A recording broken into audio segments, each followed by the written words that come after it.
အားလုံးပဲမင်္ဂလာပါရှင် Storytelling My Treasure မှာပြန်လည်ကြိုဆိုပါရစေမင်္ဂလာပါကလေးတို့ရေဒီနေ့မှာတော့ကလေးတို့ကိုအရာအတွေးဆောင်နေပြီးတိတ်ကိုစိတ်နှလုံးကောင်းရှိတဲ့လက်ပြလေးတစ်ကောင်ချောင်းကိုပြောပြရှင်ပါတယ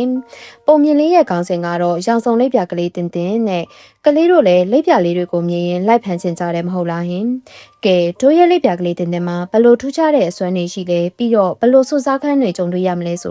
ာဗီဒီယိုလေးကိုအစအဆုံးတေချာကြည့်လိုက်ရအောင်နော်မစခင်မှာ channel လေးကို subscribe လုပ်ထားဖို့လည်းမမေ့ပါနဲ့အောင်နော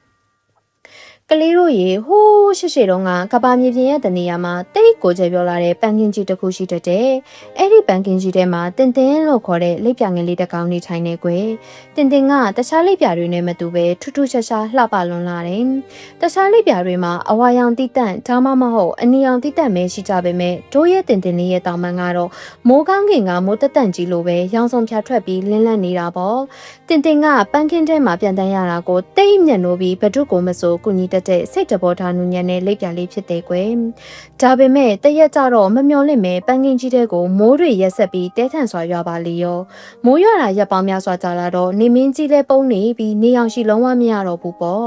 ့အဲ့ဒီအချိန်မှာပန်းကင်းကြီးတဲ့ကလှပတဲ့ပန်းပွင့်တွေဟာအယောင်တွေမိမ့်မိန်ပြီးတဖြည်းဖြည်းညှိုးနှမ်းလျှောက်တွေ့လာကြတယ်ပန်းပွင့်တွေညှိုးနှမ်းလာတော့လိပ်ပြလေးတွေလည်းနေစရာနေရာမရှိစားစရာဝတ်မုံမရှိတော့ပဲအားလုံးစိတ်ညစ်ပြီးအာရုံတွေကုန်ခန်းလာကြတာပေါ့ကွယ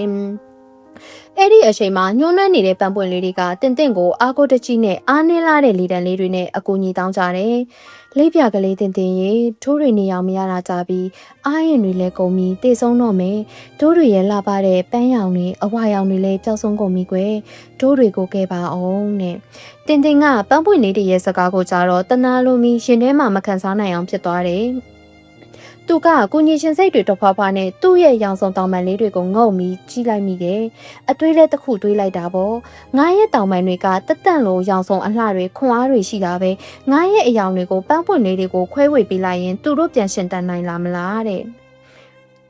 အဲ့ဒီလိုနဲ့လိပ်ပြလေးတင်တင်ဟာညှို့နှံ့အမောင်ကျနေတဲ့ပန်းကင်းကြီးအပေါ်ကနေအားမန်အပြေးပြန်တမ်းมาတော့တယ်။ပြီးတော့သူကပန်းပွင့်လေးတွေရဲ့အပေါ်တတဲ့အရာမှာသူ့ရဲ့အဖိုးတန်လာတဲ့ရောင်စုံတောင်ပန်လေးတွေကိုအားရပါရခိုင်ရမ်းလိုက်တယ်။အဲ့ဒီအချိန်မှာပဲအောင်အောင်စရာကောင်းလောက်အောင်တင်တင်ရဲ့တောင်ပန်ပေါ်ကနေရွှေရောင်အနီရောင်အပြာရောင်ခရမ်းရောင်တောက်ပတဲ့အယောင်အမုံလေးတွေကကောင်းကင်ရံကနေပန်းပွင့်လေးတွေအပေါ်ကိုစီးနှင်းပွင့်လေးတွေလိုဝေဝေဆဆကြောက်ရောက်သွားပါတော့တယ်ကွယ်။တောက်ပတဲ့အယောင်မုံလေးတွေထိမှန်သွားတဲ့အခါမှာဝမ်းသာစရာပဲကလေးတို့ရေညှိုးနှမ်းနေတဲ့ပန်းပွင့်လေးတွေဟာရှက်ရှင်းမဲကောင်းလေးတွေပြန်မော့ပြန်လေလန်းဆန်းပြီးအရင်ကထက်ပုံမိုးဆိုးပြေလှပတဲ့အယောင်တွေနဲ့ဖူးပွင့်လာကြတာပေါ့ကွယ်ပန်းကင်းကြီးတစ်ခုလုံးမှာရုတ်တရက်ဆိုသလိုပြန်လဲတရပြီးဆိုပြေးသွားကြတာပေါ့ဒါပေမဲ့ကလေးတို့ရေအားလုံးကိုသူ့ရဲ့အယောင်တွေအကုန်စင်မျှဝေပေးလိုက်တဲ့တို့ရဲ့လိပ်ပြကလေးတင်တင်ရဲ့အတောင်ပံကတော့ဖြစ်မှဖြစ်ရလေဘာရောက်မှမကြံတော့ပဲရိုးရိုးအဖြူရောင်ကြီးဖြစ်သွားခဲ့ရချပြီကွယ်တင်တင်ကသူ့ရဲ့အယောင်တွေအဖြူရောင်ဖြစ်သွားတာကိုပန်းပွင့်လေးတွေပြန်လည်ရှင်တန်လာတာကိုကြည့်ပြီးရင်ထဲမှာတိတ်ကိုကျဉ်းနေမိတယ်တခြားငှက်တွေလိပ်ပြတွေကတင်တင်ရဲ့နှင်းရဲ့လှပတဲ့တောင်ပံတွေအဖြူရောင်ဖြစ်သွားပြီးနှမျောစရာကြီးနော်လို့စိုးရင်တကြီးပြောတဲ့အခါတင်တင်ကဖြူစင်စွာပြုံးပြီးမနှမျောပါဘူးကွယ်ငါရဲ့အယောင်တွေကြောင့်ပန်းကင်းကြီးပြန်လဲအသက်ရှင်လာတာပဲငါတကယ်ကိုဝမ်းသာပါတယ်လို့ပြန်ပြောခဲ့တာပေါ့အဲ့ဒီအချိန်မှာပဲတင်တင်ရဲ့ဖြူစင်တဲ့စေတနာနဲ့ဆွန့်လွတ်မှုကိုကောင်းကင်ကြီးကနေစောင့်ကြည့်နေတဲ့နေမင်းကြီးကတိတ်ကိုသဘောကျသွားတာပေါ့နေမင်းကြီးကမိုးတိမ်ရဲတွေကိုဖယ်ခွာပြီးသူ့ရဲ့အနှွေးထွေးဆုံးအတောက်ပဆုံးရွှေရောင်ရှိတန်းတွေကိုတင်တင်ရဲ့အဖြူရောင်တောင်ပံမိုးကိုဖြာချပေးလိုက်တယ်။အဲ့ဒီအခါမှာအံ့ဩစရာကောင်းလောက်အောင်ပဲတင်တင်ရဲ့အဖြူရောင်တောင်ပံလေးတွေဟာရိုးရိုးရောင်စုံပုံစံမဟုတ်တော့ပဲစိမ်ပွင့်လေးတွေလိုတဖိတ်ဖိတ်တောက်ပြောင်ပြီးအယောင်ပြန်ဟပ်နေတဲ့ကပ္ပအလှဆုံးအစမ်းပြဆုံးအတောင်ပံကြီးဖြစ်ပြောင်းလဲသွားပါတော့တယ်ကွယ်။တခြားလူတွေကိုကူညီရှင်တဲ့တင်တင်ရဲ့စေတနာကြောင့်သူကပုံမလှပတဲ့အဖိုးတန်တဲ့ဆုလက်ကိုပြန်လည်ရရှိခဲ့တာပေါ့ကွယ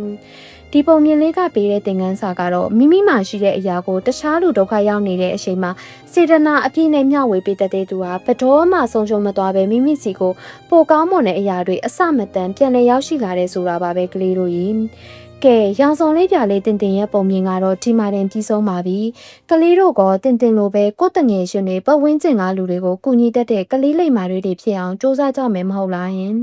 ဒီပုံမြင်လေးကိုတဘောကြတယ်ဆိုရင်ဗီဒီယိုလေးကိုလိုက်ပေးပြီးတငယ်ရှင်တွေကို share ပေးဖို့နဲ့နောက်ထပ်ဗီဒီယိုကောင်းလေးတွေကိုနားထောင်ဖို့ channel လေးကို subscribe လုပ်သွားပေးကြပါအောင်နော်နောက်ထပ်ပုံမြင်အစ်စ်လေးတွေမှာပြန်လည်တွေ့ချိကြပါမယ်နော်အားလုံးပဲတာယာအေးရှမ်းတဲ့နေ့လေးတစ်နေ့ပိုင်ဆိုင်ရပါစေလို့ဆုမွန်ကောင်းတောင်းပေးလိုက်ပါတယ်ရှင်